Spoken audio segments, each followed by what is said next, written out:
Hello students, आज हम BA part third इतिहास विषय के ऊपर चर्चा करेंगे। आपको पता है कि बीए पार्ट थर्ड में हमारे पास दो पुस्तकें हैं।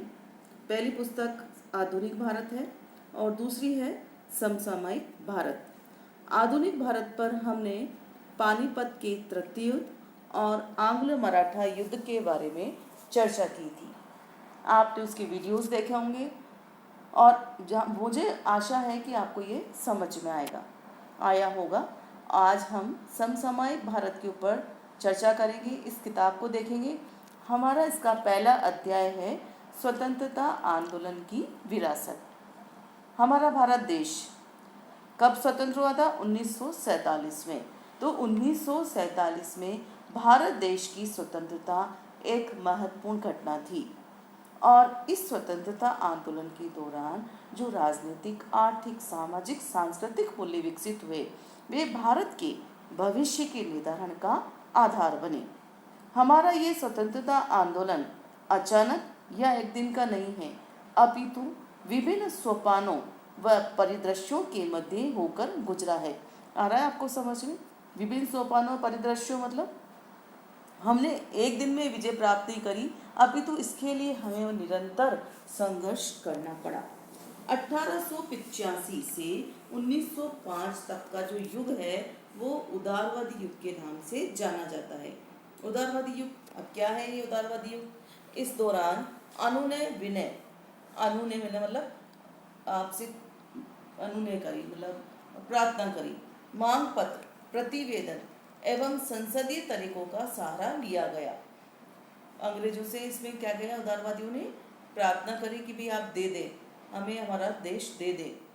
और इसके अंतर्गत तर्क, बौद्धिकता एवं न्यायप्रियता जैसे मानवीय मूल्यों का विकास हुआ। ये था हमारा उदारवादी युग। एक छोटा प्रश्न आपके पास बन रहा है, उदारवादी युग क्या है या उदारवादी युग के दौरान क्या क्या हुआ, ये आप लिख सकते हैं इसमें। अब गवर्नर जनरल लॉर्ड कर्जन की दमनात्मक नीतियों के कारण भारतीय राजनीति में उग्रवाद का उदय हुआ। कैसे हुआ उग्रवाद का उदय? उसने क्या करा? 1905 में जब बंगाल का विभाजन कर दिया गया था, दो भागों में बंगाल का विभाजन हो गया था, तो इसके विरोध के फलस्वरूप उग्रवाद का शुभारंभ हुआ। जब औपनिवेशिक शासक बौद्धिक और तार्किक साधनों को नकारने लगे तो भारतीयों ने इसका जवाब सीधी व सक्रिय राजनीतिक गतिविधियों के माध्यम से दिया। अब गांधी जी का उदय हुआ, तो 1919 में गांधी जी का उदय भारत के स्वतंत्रता आंदोलन को नई दिशा देने में सफल रहा। बढ़ते हुए भारतीय असंतोष एवं ब्रिटिश शक्ति द्वारा बढ़ते हुए भारतीयों के दमन व उत्पीड़न के कारण 1919 में गांधी जी के नेतृत्व में कांग्रेस के झंडे तले रोलेट सत्याग्रह आरंभ हुआ और इसने देशव्यापी रूप ले लिया। गांधी जी के नेतृत्व में भारत को आज़ादी प्राप्त हुई और जो हमें स्वतंत्रता आंदोलन की विरासत है वो क्या क्या है, हम उस पर भी आज चर्चा करते हैं। इसमें अहिंसा, अहिंसा मतलब आप जानते हैं, किसी को मन, क्रम, वचन से दुख ना पहुंचाना।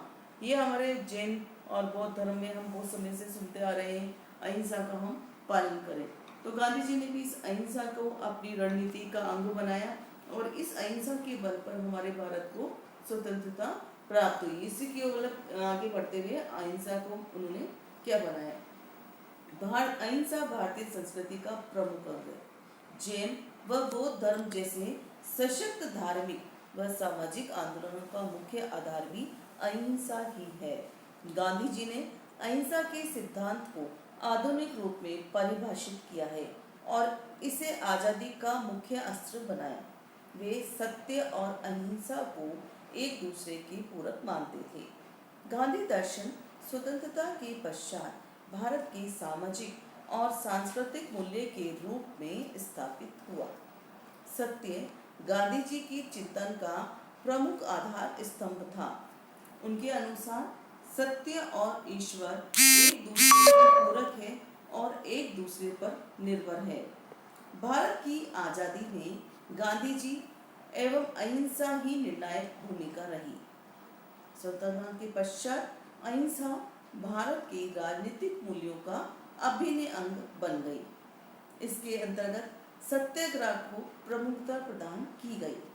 आजादी के बाद नागरिक अधिकारों, सामाजिक, सांस्कृतिक न्याय, आर्थिक अधिकारों, श्रमिक, किसान, विद्यार्थी, युवा, यहाँ तक कि व्यापारी व उद्योगपति अपने अधिकारों व न्यायपूर्ण मांगों के समर्थन में सत्याग्रह को अपनाने के लिए प्रेरित हुए। आज भी हम देखते हैं कि अगर आपकी मांग पूरी नहीं होती तो मजदूर भी हड़ताल करते हैं, या बहुत सा ऐसी जगह है जहाँ हड़ताल की जाती है और फिर उनकी मांगों को मान भी लिया जाता है। तो न्यायपूर्ण और शांतिपूर्ण हड़ताल, प्रदर्शन, जुलूस, आम सभा, समाचार पत्र आदि से किया जाने वाला संघर्ष स्वतंत्र भारत का प्रमुख अंग बन गया। धरना, क्रमिक अनशन, आमरण अनशन, अनशन जानते हैं आप क्या होता है? धरने पर बैठना, अनशन करना आदि अहिंसा के रूप थे। शांतिपूर्ण सहअस्तित्व को अंतर्राष्ट्रीय मान्यता दिलवाने में भारत की महत्वपूर्ण भूमिका रही। स्वतंत्रता के पश्चात लोकतंत्र की स्थापना में अहिंसा के सिद्धांत का उपयोग किया गया। सामाजिक समानता, जो आज़ादी के बाद एक प्रमुख राष्ट्रीय मूल्य के रूप में उभरी, उसका जन्म अहिंसा के तत्व के रूप में हुआ। सामाजिक न्याय भी इसी का विकसित रूप है। ये सब हम क्या चीज़ में से पढ़ रहे हैं? हमारे अहिंसा के वजह से। आपको ये सारा समझ में आ गया होगा कि अहिंसा क्या है। इसके पश्चात हम नेक्स्ट वीडियो में हमारा पढ़ेंगे राष्ट्रीय एकीकरण। ये हमारे स्वतंत्रता आंदोलन की विरासत का प्रमुख अंग है। उम्मीद है मुझे आपको ये वीडियो समझ में आया होगा, और इसके लिए आप बराबर मेरे वीडियोस को सब्सक्राइब कीजिए। Thank you.